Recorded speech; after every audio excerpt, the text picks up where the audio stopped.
हमारे हिंदू समाज में कैलाश पर्वत को भगवान शिव का निवास स्थल बताया गया है। इसलिए कैलाश का नाम ही अपने आप में इतना पवित्र हो जाता है कि इससे लाखों लोगों की आस्था जुड़ी हुई है।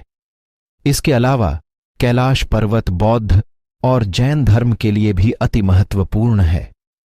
जैन अनुयायियों का मानना है कि उनके गुरु ऋषभदेव ने कैलाश पर्वत पर ही ज्ञान प्राप्ति की थी और यही उन्हें निर्वाण की प्राप्ति हुई। लेकिन आपको यह जानकर आश्चर्य होगा कि कैलाश पर्वत अपने आप में एक रहस्य है। कैलाश पर्वत से जुड़े ऐसे कई तथ्य हैं जिन्हें आज तक कोई नहीं सुलझा पाया है। वैज्ञानिकों ने भी इस बारे में केवल कुछ छोटे मोटे अनुमान लगाए हैं। उनके पास भी इन रहस्यों का कोई स्पष्ट कारण नहीं है। चलिए जानते हैं। तो स्वागत है आपका ज्ञान के इस चैनल मास्टरमाइंड नारायण पर। मित्रों, कैलाश पर्वत समुद्र तल से 21,700 फीट ऊंचा है। वर्तमान में यह तिब्बत क्षेत्र में स्थित है। इसके दोनों ओर मानसरोवर और राक्षस ताल नाम की झीलें स्थित हैं। मानसरोवर और राक्षस ताल से कई महत्वपूर्ण बड़ी नदियां निकलती हैं, जिनमें ब्रह्मपुत्र, सिंधु और सतलज मुख्य है। जब हम कैलाश पर्वत से कुछ दूरी पर होते हैं तो हमें यह बर्फ से ढके हुए शिवलिंग की भांति प्रतीत होता है। लेकिन यह महत्वपूर्ण नजारा केवल अमरनाथ की यात्रा पर जाने वाले यात्रियों को ही देखने को मिलता है।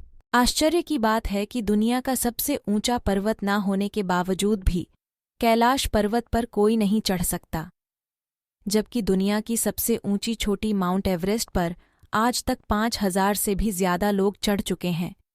शास्त्रों में भी कहा गया है कि कैलाश पर्वत पर कोई जीवित व्यक्ति नहीं चढ़ सकता, क्योंकि कैलाश पर्वत भगवान शिव का निवास स्थान है। इसलिए यह मोक्ष का धाम है। इसलिए यहां केवल पवित्र आत्मा ही निवास कर सकती है। आज तक देखा गया है कि जिस भी व्यक्ति ने कैलाश पर्वत पर चढ़ने की कोशिश की है तो रास्ते में ही रहस्यमय तरीके से उसकी मृत्यु हो जाती है। इसी कड़ी में 1999 में रूस के एक आंखों के डॉक्टर अर्नस्ट मुल्दाशेव ने कैलाश पर्वत पर चढ़ने का निश्चय किया और इसके बारे में अध्ययन करने की चेष्टा की। इसके लिए डॉक्टर साहब ने एक टीम गठित की, जिसमें कई इतिहासकार और जियोलॉजिस्ट सहित कुछ डॉक्टर शामिल थे। आपके ड्रोन ने कई दिनों तक सर्च अभियान चलाया, लेकिन खराब मौसम के चलते यह भी सफल नहीं हुआ। टीम के वापस लौटने पर उन्होंने कहा कि कैलाश पर्वत कोई पर्वत नहीं है, बल्कि किसी जमाने में मानव निर्मित एक पिरामिड है, क्योंकि पास से देखने पर यह बिल्कुल पिरामिड जैसा प्रतीत होता है और दूर से पर्वत लगता है। हालांकि उनके पास इसके कोई प्रमाण नहीं थे, यह मात्र उनका अंदाजा था कुछ लोगों जिन्होंने कैलाश पर्वत पर चढ़ने की कोशिश की है। उनका कहना है कि जब वे कैलाश पर्वत के पास होते हैं तो वहां समय तेजी से गुजरता है। इसके लिए कुछ प्रयोग भी किए गए, जिसमें सामने आया कि एक सामान्य मनुष्य के नाखून एक हफ्ते में जितने बढ़ते हैं, कैलाश पर्वत के पास उससे ज्यादा नाखून मात्र 2 दिन में बढ़ जाते हैं।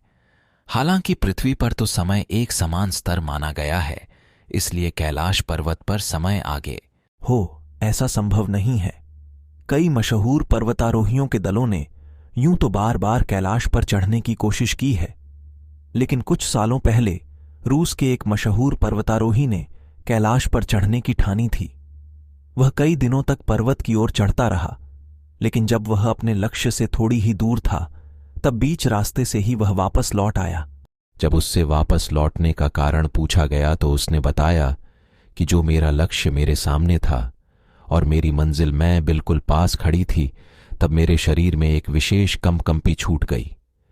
मेरा हृदय इतना जोर से धड़कने लगा मानो अब मैं दुनिया छोड़कर जाने वाला हूं।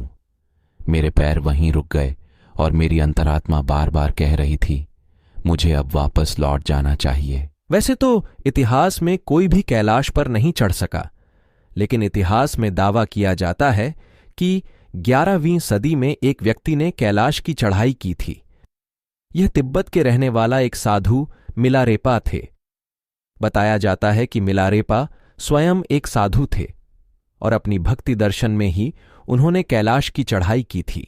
यदि यह बात सच है तो मिलारेपा अकेले ऐसे जीवित इंसान हैं जिन्होंने कैलाश पर्वत की चढ़ाई की हो।